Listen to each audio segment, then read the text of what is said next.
Sonics and Na'Vi are tied as we head into our first game here of the day, the second day of Grand Finals here at PGS2, and it is a regal, as you said. So for a lot of these teams, starting with something, again, familiar before we head into Tego, and then we go back to Miramar, which has been more of a bloodbath than I feel like in previous events. I mean, Miramar has been ridiculous to watch. That says something, right? Yeah. I mean, Miramar is always one of my favorites because of the capabilities for foot pushing, everything.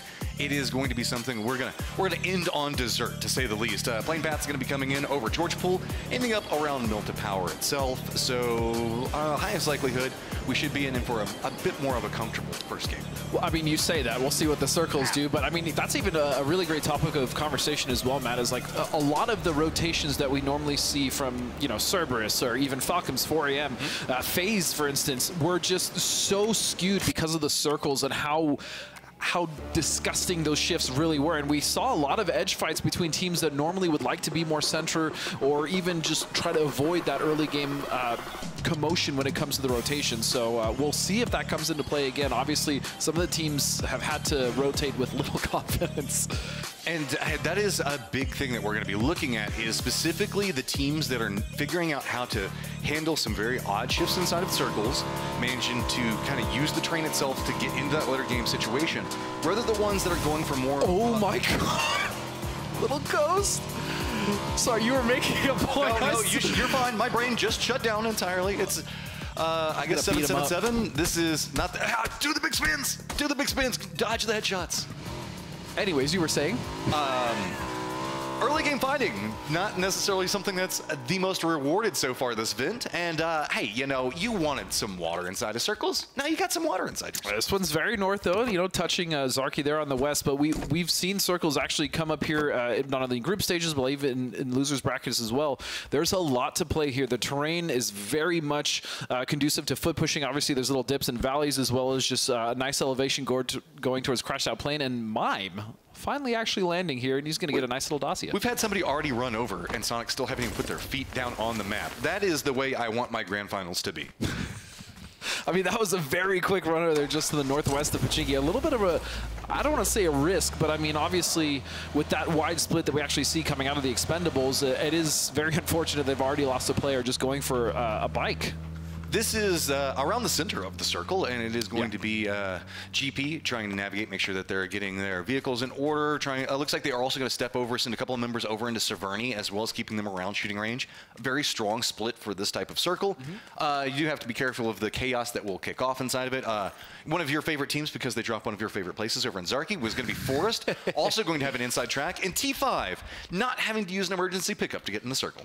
Yeah, for the time being, obviously we've seen T5 utilize those emergency pickups pretty much better than any team at this event. They've gotten multiple central positions off that. They've been able to actually land on top of other teams and catch it by surprise. And T5 has just looked so good. I mean, a team that I wasn't really looking at, I'll be honest about that, really coming in and just quiet consistency, right? We talk about it quite a bit, but they've really been racking up the points. They did have a win yesterday, as well as a second place, but they've just made sure that even in those bad games with those ridiculous circle shifts, they've been able to kind of utilize salvaging those points in very dire situations. And one of my complaints about T5 was, okay, they were kind of sneaking into the circles using the emergency pickups beforehand, right? Right. And their kill counts weren't the highest, but now they've kind of remedied that. They're at a pretty decent chunk, sitting at 25 at the time, and then just actually ahead of several of the other teams that are known for their fragging capabilities. Whenever we're looking through teams such as like Danoa per se. Yeah, I mean, when we even look at one of the games that ended in this area, T5 was able to come out of the bunker that they were pinned down against Sonics and found a window of opportunity there to get some damage. And Olympus will fall, but yeah, T5 again just been so impressive this whole event, and there's no surprise to me that they currently find themselves in 4th place. Jinji was making a pathing up into here. Tyloo's going to go ahead and get the inside track onto him, force them away from that area. This is more of what we were looking at for the fight for the compound, as reinforcements coming in from both sides. It is going to be Forest that does get reinforced first. The issue with that one, though, is it does feel like If You Mine has more angles to really play around inside this one, most notably because they have more members. Yeah, and so the two members there for us are stuck in that Prio 2 story, and Bob Zenghead, by the way, has just been so impressive this entire event for a game PT. So It's a nice angle, though, for Scappy, is being on top of these. He can feed a lot of information. Obviously, we do see Master there on the north side rotating around to try to get a different angle as well. So I like this setup and counterplay here from GP, but also from Forest.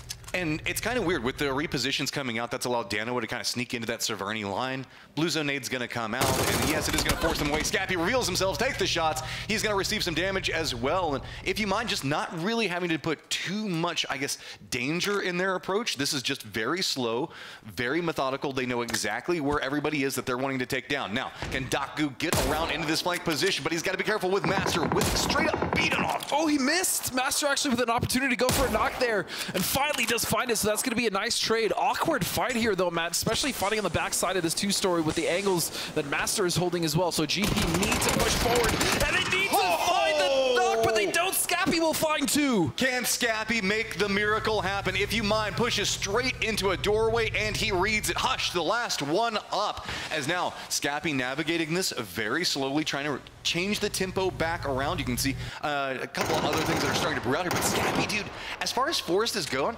he's been kind of their go-to guy. Scappy and Olympus specifically have been the two. I mean, Olympus, unfortunately for them, has fallen, but yeah, Scappy has been really impressive. Even in group stages, actually, he looked very good, and watching them even kind of scrim a little bit, I've been most impressed with him on this team as well, again, with Olympus, but Nate's not coming in. They did manage to recover here, so because of that beautiful double there from Scappy, it's just going to be Hush now upstairs with Hella on the bottom. They're trying to stall this one out a bit more. You can see smokes now coming into play. They did, they're kind of hanging around that stairwell in and of itself, and shotguns now going to start to come out. Close range fights, always going to have some strength added to him. And of course, Pio's over here. Just why wouldn't Pio? Look how far he is for the rest of his team, but look how much space he's also been able to buy for the rest of his team, right? He now knows that that space in between himself and his teammates is going to be clean, so he's feeding all this information back while also just trying to get an angle and beat on this fight. Maybe he can get a cheeky little point here or there. Dano was also shifted out of Severny and moved into the north in a 2-2 split of their own, so they might be able to get a piece of this as well if not careful. Pio got his couple of shots and is content. He's like, you now know that this area is mine. Looks like he's going to regroup just a bit more. T5 also around the same vector as they do have a 2-2 split of their own. This is very far into the north as everybody is trying to pick up that early game point here or there. It is, but the thing I'm not worried about T5 is they've been doing splits like this, and their main advantage here is they actually know when to consolidate. They know when to pull back, and they really haven't had many issues losing players early. So I'm okay with this. I like this a lot from T5. They've shown great restraint in their splits and knowing when to kind of pull off. So they actually also have so much control on the west side of the circle, Matt. If you mind, this is just become a standoff. Nobody can really do anything. I get a bit nervous when you see people leaning their heads into a very held angle by a teammate, because I feel like, you know, you might accidentally do that here in a second. One specific situation I can think of is yesterday in Miramar, one of the games Sonics won. I think it was Shrimsy that ran in front of Win.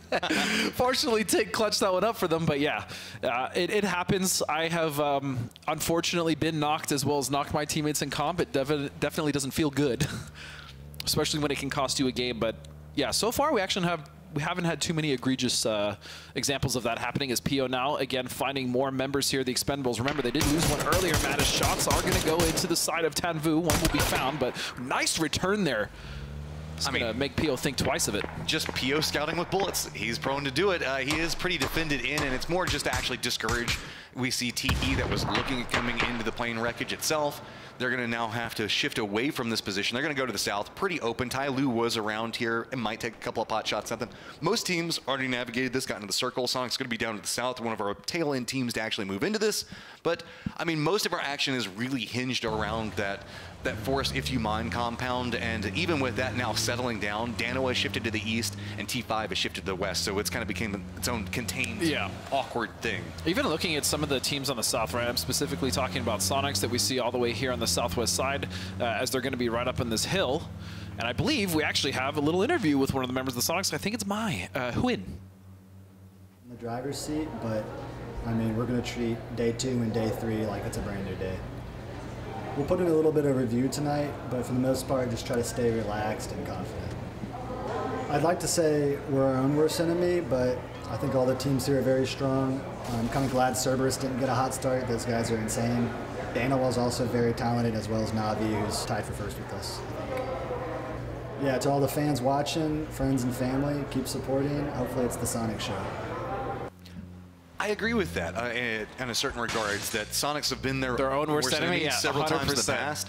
Mental has been something that's been a problem for them in different LAN events, specifically when we get to the international stage and the pressure. After PGIS, yeah. After PGIS, they definitely did struggle a little bit. Again, they've been riding that ship. PGS1 was a much better outing for them, and now coming into PGS2, they've been amazing. And again, we have to attribute Gunnar a lot of that credit, I believe. And it's an entirely different environment. Whenever you'd see them at LAN beforehand, you could see oh my goodness, mounting onto them. But now it's going to be a lot more of the fact of Smiles feeling good, feeling confident. Man. But Circles, what are you going to even do? Still 50%, 60% watering, depending on how you see it. Dano already on the move. Everybody to the southeast just going to be shifting in. Keep in mind, shooting range Hillside is still inside the circle. Jim G, where we saw them a moment ago in that wreckage, going to be in a gatekeeping position in a circle? What? That's pretty good. And then I'm really specifically looking at T5 as well. They held the same split when the circle came here, and they managed to get second or third place with a high amount of kills. But Toolins is actually going to find Mel here early, and possibly even Uma, as he just, no, he doesn't skate by. That's going to be 3 members down for Na'Vi. Na'Vi in a world of hurt, just trying to get away. If they manage to pass through this one, it's going to be the next compound where we can see Forrest kind of cemented in. Cerberus going to use that opportunity and just run right by what was going on with Jin G on the opposing side of that hill. FaZe can't find a pathing into this one, as we can see Example just trying to find somewhere to stop. He's got himself a shack. Wouldn't be surprised if that's going to be where he goes. We've got Ty Lu that needs to find a path into this one. Falcons and 4 AM all to the east. Yeah, and the trend of disgusting shifts continues here as we go all the way to the northwest. I still can't believe it. There's still a corner of Zarky still in the circles. We see Question Mark, another team that if we're going to talk about, actually we'll get back there in a second, as T5 is now shredding the rotation of Cerberus as they're coming in on the north coast. Ross is just going to go ahead and pick up those. You can see Cerberus in their pathing, having some issues. Got a couple of throwables coming out on both sides, but Fendal's going to go ahead and move down, see if he can get a bit lower into this one. Regroup's going to be coming out. Cerberus doesn't mind trying to hold it, but can't find the angle. That's going to be all she wrote for Cerberus, and early game aggression. Karma coming back after them. And this has just been the problem for Cerberus, though. I mean, we saw them in group stages, winners bracket, basically winning every fight, whether it was in rotation, on the edge, or whether they had a central position. That has not been the case here for Cerberus at all. They have been getting so many first out games where they're going in 16th, 13th, 16th, 13th, 16th, again in 16th. I mean, it's not the start that we thought, and you heard Huynh talking about it. He said, thank goodness they haven't had a good start, because that team is really insane, but they haven't been able to show it in grand finals so far. I want to point out T5 is running, I believe, a 3-1 split, and with the reinforcements had come in, centered inside the circle along the coastline, so back's pretty safe at the time. They're going to send one back there, too. Yeah, I like this. They've already managed to cement in position with car wreckage being around the outside of this. Ton of cars, also a very big thing that teams look at is they're going to be rotating. If this shifts one way or the other and go, oh, there's like 5 cars there. One crash has already happened, which means the fact that either they're weakened or we just want to avoid whatever the hell's going on. Or even if they lose a car, right? Someone trying to shoot on tires, guess what? There's a couple more cars there that were actually just delivered. So they'll be able to potentially use those for rotations, as you were talking about later. But we also see Falcons flying in, and they're actually getting very close to the hillside that we see Sonics playing on. This is a strong hill to play. There's a lot of sight lines to be had, but it also is, it's pretty easy to fight on that from multiple angles, so Sonics have to be careful not to let them in too easy, but it looks like all 4 members of Falcons will be landing. This is very well read on their approach. QM does see this. Looks like they're going to send a Doozy and Phil first to do some harassment. Sonic's also going to collapse in a bit more, not too comfortable about the fact that they've got somebody right on top of them. New Circle's going to pop. I don't even know what to think with this, with these shifts, Matt. I mean, do you want some fields in play? Do you want the hillside? Do you want shooting range? I kind of want it to go north. You want it to go north? I'm feeling a little sadistic today, Matt. But yeah, so they're going to get a little bit more of an even split, and this is amazing for Question Mark, because as you said, they control the entirety of the West. They have they can pick whatever position they want to play at this point, and they have a Doozy there with a nice forward angle, getting a lot of damage and peeking at what's happening between this fight with the Sonics and Falcons. Death funnel is going to be starting to pop off. As you can see, there's not a lot of options for these teams and how they're going to navigate it. 4 Angry Men's like, hey, there's a lot that's been going down over here. Doors open, crates all over the place, trying to figure out how they're wanting to make a move into this one. We do also have Twisted Minds that are going to be moving in along the same path, and where Jin G and Tyloo are at. See, one of their members for Twisted Minds already down, one of the members for Tyloo down right now as well. FaZe also hearing this, and it looks like they're kind of lining up to see if they can get some harassing shots in. Yeah, and Tyloo coming out of losers has actually really started to find their footing in grand finals. They started fairly hot as well with a couple kills in a 10th place, and they really started to bounce off that, and they're taking the fight right now to Twisted quite well. The rotation has been on point, obviously fighting on the east edge now, but they will have to contend with Gen G, which I worry about. Bro, Forest, what is going on? They are just defending the absolute hell out of this compound. Nobody can come in here. They are, sure, they've got one of their members down, but you can see it's also going to be, if you mind, seeing if they can get the opportunity with it. They want to push it. I don't even know. They do get the flush, but it's going to come at the cost of a knock. I don't know. Hush, do you even want to come in here anymore? It's just down to Hush now, and they've been able to defend from 4AM as well as GP. They've held them back for this long, as Master and Muto are still on the bottom floor, actually going for... He's just trying to find something, but again, what a hold. I can tell you, these are not easy buildings to hold as well. If you mind, you can see. For multiple teams. Yeah, there is some harassment. There's also a couple of those smaller fights that we were looking at. You can see that's going to be down in the bottom right. Jin Ji, Tai Lu also getting involved. This is where Twisted Minds were trying to make a move into Tai Lu. They got pounced upon by Jin Ji. It's kind of the roaming tiger over here into the east right now. I do also want to point out Forest Compound. It's not even in the circle. It's not in the circle anymore. Yeah, it's just edge. And you do see Danawa starting to set up for that. They know the fight is coming. As long as it's going to go down, Jinji will find an easy point there, eliminate Tai Lu. They'll go out in 13th. And so all of a sudden, the east side is very much open for Genji to start working their magic. Oh, he wants this. Has been going on for so long. This has been from circle 1 and back upstairs. Upstairs is my safe place. There's nothing up there. Gosh. Yeah, no, I think that it's just trying to get some recovery. See if maybe he can jump in back behind them. But no matter how this goes, let's be real. Jinji and Danawa both are just waiting for this fight. Yeah, that's, and in between all that, you still have Example the solo. We saw them get shredded in rotation by Twisted Minds earlier, and he's just hoping and praying that nobody comes towards him. As again, Genji is setting up for quite a bit of control here in the east. And the only team that really would contest them is going to be on their south and be the Expendables at this point. 17 as well, though. They've been a little quiet, but they have a strong position and a foothold in the circle. This is going to shift, and they're going to get that position. No big surprise on the circle, to say the least. As we're looking out, we do have FaZe that's going to need to move in from the south. They've got a couple of options. They could potentially try to wrap in a long wrap over to the west. Jin Ji looks like they're just trying to get rid of what's going on with Navi at the time. Last member up, an Example, realizing the fact that he's got some potential problems that are going to be brewing around him. And this is, I mean, the only thing that's really helping out Example right here is the fact that Danawa is up to the north of them taking some shots, and that means that Jinji doesn't want to move too aggressively. And question mark now, I am curious what they're going to do here, because they do have a doozy in the field, but Sonics and Falcons are both very aware of that position and the rotation coming out from the west side. So they are going to have to do a little bit of work here, probably fight fairly soon, as, again, both Sonics and Falcons are staring at their position, and they're starting to take shots that way. If anything, the If You Mind game PT fight with Forest has stalled a lot of these teams as they want to pick up some of these kills. They just want to try to push their points per game decently. But the issue is it's just not ending. And so you can't pick up those kills. Nobody's rotating out, and so you've got multiple teams just kind of stacked in here. And that's causing a big problem for Example in and of himself, because he can't sneak past until the dominoes start to fall over here with If You Mind and Forest. Well, at this point, too, I feel like some of those teams need to actually start really looking ahead in the circle and see what they're going to play, because even though the center does have quite a few different elevations, dips, and things for these teams to kind of find themselves in, it's actually going to be not as open on the east side. We do see Delwyn on that road actually starting to flex towards Gen G, and I do worry about this. I mean, this has been ridiculous how long this has been going on as well between... Hush has been alive forever. He's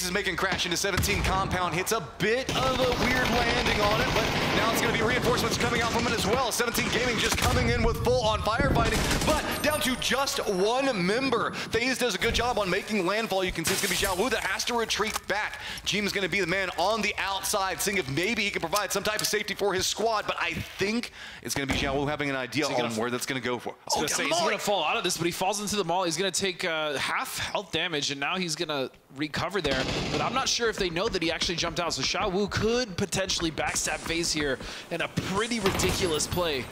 He's going to be moving in. He flushes one. Okay, they're aware now. They should know where he is going to be at.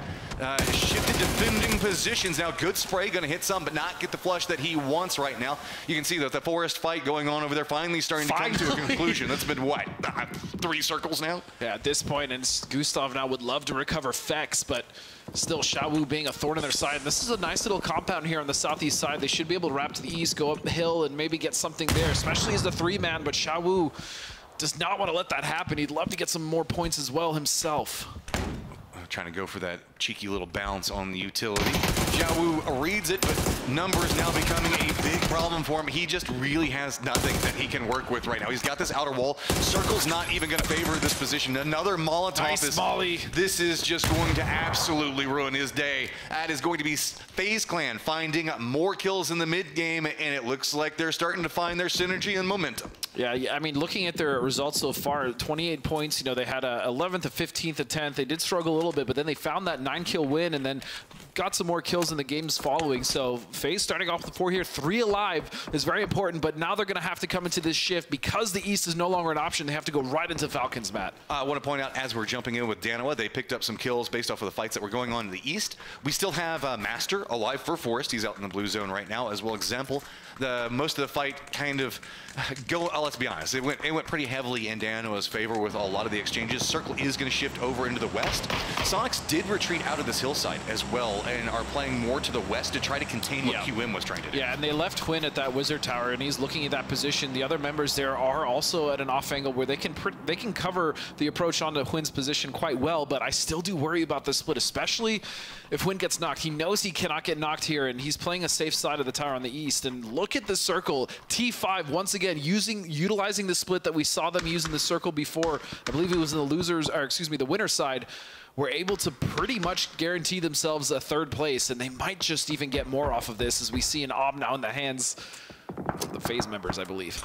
Falcons need to be careful. They're getting surrounded, and this is not going to be the easiest way to go through. Forest going to go down. Finally, Danoa finishing out that. Danoa now has a pretty clean path, all considered, into this one. The hillside's going to provide some opportunities for him, but that does mean that they can funnel down into the thick of what's going on with this Falcons and FaZe firefight. Yeah, Jeep's going to find a nice kill there, and Gustav is just continuing to be an absolute menace in the server. I think back in the game that he was able to hold off Genji by himself in Millie Island, so FaZe really starting to again find their footing and really start to put the pieces together, especially when it comes to these team fights. They are really starting to dictate the pace. My man brought a metal chair into his walkout. I think that says something, right? Hard hat one time, metal chair for the other one. He's like, we got goals, and that goal is popping off this time. They are sitting at 6 kills right now. They are about to be getting into that sight line of Danoa, as Danoa is moving up the hill. Fex is going to go down. It's going to be Anonix finding that one quick. Yeah, that's going to be a second bleed. Fex will be all but gone. So duo left on the side of FaZe, and they're still also going to have to contest with Sonics now that has spread out and come on the south, so they will be sandwiched. It is just down to Gustav, as Sonics, though, need to be careful of question mark, and as you see, they're actually starting to pivot back towards Hwin. Don't want to leave him too much by his lonesome. T5 also making a push down the hillside. It's going to be Falcons that spots out. We have a cluster of teams. QM getting the center of the circle, but now look like they have their eyes set more into the east, where Falcons, where T5, and where Danoa are all at. But look how much of a position QM has actually been able to take while all of this fighting has happened, as Phil First is now going to find a member of Falcons, and they're starting to spread their control, even looking at T5. Question mark has just been slow in their approach into this. They have so much information they've been able to collect in. They know that a lot of these teams, specifically in the East, are coming in weakened. Falcons are going to get eliminated, as Anonix going to find yet another one. Danoa coming alive, though. That firefighting over there in the East, if anything, just feels like it woke them up, and they've got some goals in the circle. Yeah, and there's some points for them to get in between question marks and themselves, with T5 still at that position, Sonic's Hwin still at that wizard tower, and even the other two members there, Tiggleton and Shrimsy, should be able to come up. This is going to be a potentially tough fight unless question mark actually rallies and makes sure they focus on Sonics first. Then at that point, they pretty much have all the control they want, as T5 isn't going to be pushing out of that anytime soon. Danoa wrapping this out. Bad news for Gustav, as he's about to find himself very, very outnumbered. Sonic's still playing that hillside, as it's... I like what Danoa is trying to do, but if they take these shots into Gustav, that's going to reveal their position. Sonics is going to know where they are, and now that means that Sonic's offensive line is just going to be waiting for this approach. Yeah, and they're going to be looking at this, and unfortunately for Danoa, this is actually a fairly open bowl that they're about to rotate into, and so I think they're probably going to go for the east side wrap. That's actually a much better position. Plus, they really only have to deal with T5 sitting in that bunker. So yeah, this is much more beneficial. And Danoa, as you said, have been finding quite a few kills already in this first game. Hey, they're trying to creep up there. Remember, we started this thing off with the tie for first place. Danoa's trying to see if maybe they can just take all of that away from everybody, getting closer by the second. T5, yeah, you're defended. You got yourself a position. And remember, we did actually see them break out of one of these. Which is crazy because I remember when I was calling that, I had no expectations they were going to be able to push out of that smoke and kill Sonics on top of them. They found the window, and again, they've utilized this split even before that happened in that game to great effect, already guaranteeing themselves a top 4 finish. So another great decision made by Theraton 5. The big benefit right now for QM is that T5 is so entrenched in position, so they don't have to worry about their east as much. It's just going to be Sonics who keeps trying to do a couple of feelers over here. They do have their backs up against Blue Zone. We're still only at phase number 6, so no big rush is going to be coming out. Well, I say that. Loki apparently has decided, I'm going to go back this direction. You were expecting us to go back to the east, so let's see if we can find a way to make this one work. Sonics, they know the shots. I don't know if they know that Loki is so close to Shrimzy and Tig, and he might be able to get a surprise knock, maybe even a double, which would ruin Sonics as Hwin is already focused on question mark on the northwest, and so they have to be careful. They have to realize that someone is going to be close, right? This is what we call a target-rich environment, to say the least. Tiggleton, I think he knows. He's creeping in. Oh, doesn't matter. Loki just hits the shots. Headshot going to take him down. Loki, are you going to be able to pick up more? Shrimzy steps back. Going to go ahead and throw the Molotov. Circle is going to pop. Heavily favored QM. No big surprise there. QM now making a shift down into the west. Think maybe they can harass out Hwin in his position. And Hwin now has to be just as big as Gustav was against Genji, as he is pretty much the only thing holding back QM as they hear this fight, and they would love to get the points and get that third party rolling. You even see Bestalok and Phil first trying to look for the angles on top of the hill. While this is going on, Danoa also shifted all of their members into that Sonics line. They know they're playing the recess down the hillside. They want to try to pick this one up. Soul looks like he was trying to venture a bit more into the south, but they realize they've got circle control, and that bull is just going to be a death trap. That means that they either have to push in Sonics into Danoa or Sonics into QM. Neither a good option. Neither of those, yeah, neither of those choices are very good, Matt, as they're going to have to go for that southern wrap. But now Soul is also, as you said, a nice position there to hold on the south side. And so Sonics, all of a sudden, with all that position on the west, now they're actually pinched between two teams who are very much in a position to capitalize. And T5 using this. They've stepped out of their bunker. They're now starting to look around. So smart. They can creep out off of this when they know that QM's going to be distracted, and they can navigate a much freer circle in what was going to be a catastrophe and them trying to get out. Now suddenly is an opportunity. Again, the windows of opportunity that T5 has been able to capitalize on all event has just been nothing short of amazing. These boys are really on top of it when it comes to utilizing the position that are in. Even if they're at a disadvantage, even if they're inside of a bunker, they still find a way to come out and get some more points or even survive completely as a team. So with 3 members up, they can still do a lot of damage in the north as they're slowly starting to take control, as Soul now will take damage from a grenade. Trying to step away from it. Looks like that's going to be the go sign for the Sonics.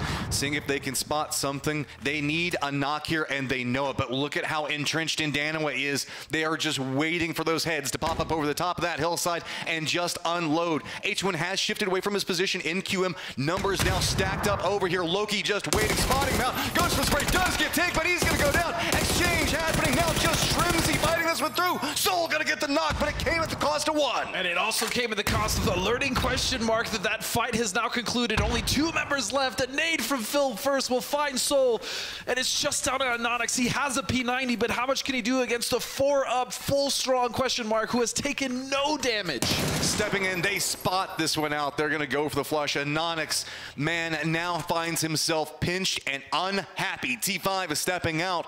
Dante has had to make his move up into the north to make sure to contain anything that T5 is doing, as finally we're getting into phase number 8. Dante being the anchor there, and question mark has actually realized it's probably not worth to go hunting, especially outside of the circle, especially with T5 now on the east side with 3 members up and a decent amount of control. So they will pull back, and this has been question mark's MO, and I love it. They are very aware of what is happening in these final circles, which is how they've been able to navigate them so effectively. They came in, they moved into that Zarki area, they slowly progressed into the east with the circles. They realized where everybody was going to be playing around them. And Onyx, that's all she wrote for you. Not too much that more you can do there. T5, you've been able to navigate the circles well. You've been able to get in positions. You've been able to climb the leaderboard. But now you're going to have to go up against QM that has a very centered position. They have the hillside, and they have a numbers advantage. Yeah, T5 now is going to have to make some sort of miracle happen as a doozy will find Rosted. Only 2 members left for T5 as you said, they are at a big disadvantage here on the bottom of the slope. And question mark slowly starting to close this one out, spreading out throughout this hill. And there might be a slight firepower difference whenever we're looking at QM. These guys have been these guys have been unloading in the later stages of it. Pathapong says no. Smart. Deny it. Yep. Just go ahead. We're comfortable in our position on the leaderboard. We're just going to go ahead and feed this one over the blue. We're not even going to give you a point and let you climb because we know that you haven't picked up very many kills. You get the placement points. That's it.